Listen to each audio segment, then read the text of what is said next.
উচ্চ মাধ্যমিক পরীক্ষার ফলাফলে নবম স্থানে রয়েছে কাথি কিশোরনগর শচীন্দ্র সদন।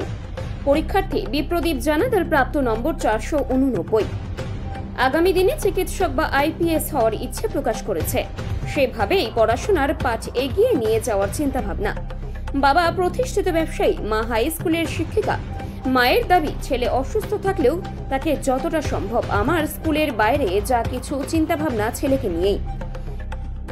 এইরকম একটি র্যাঙ্কে ছেলে পাশ করবে সেটা ভাবতে পারিনি। তবে এই ধরনের ফলাফল স্কুলের শিক্ষক শিক্ষিকা, গৃহশিক্ষক, বাবা মা প্রত্যেকেই খুশি।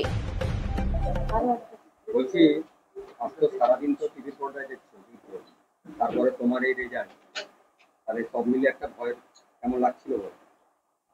মানে ঘটনাবহুল দিন ছিল বলতে গেলে।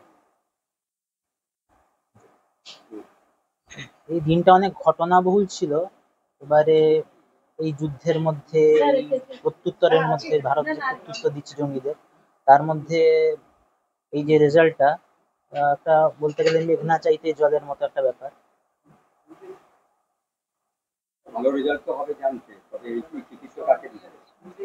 সমস্ত টিচারদের, আমার অভিভাবিকাদের তো দিবই, গৃহশিক্ষক, স্কুলের শিক্ষক যারা আমাকে সাপোর্ট করেছেন তাদেরকে দিব। সারা রাজ্যের কাজ থেকে, শিল্প থেকে, শিক্ষা থেকে ভালো অবস্থায় মুহূর্তে নেই, কি করার ইচ্ছা আছে? ডাক্তার হওয়ার ইচ্ছা রয়েছে। যারা ভবিষ্যতে ভালো রেজাল্ট করতে চায় তাদের প্রতি তোমার কি বার্তা আছে? বারবার প্র্যাকটিস করা, মানে যা পড়া হবে তা বারবার করে প্র্যাকটিস করা, এটাই।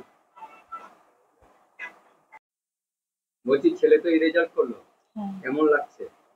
মোটামুটি ভালোই লাগছে। এতটা আশা করেছিলেন? 485-86 এরকম আশা করেছিলাম।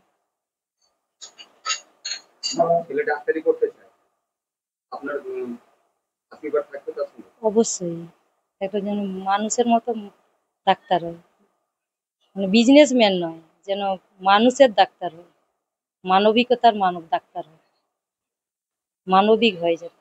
মানবিকভাবে চিকিৎসা করবে। হ্যাঁ, পয়সার দিয়ে যেন, অর্থের দিকে যেন না দৌড়ায়।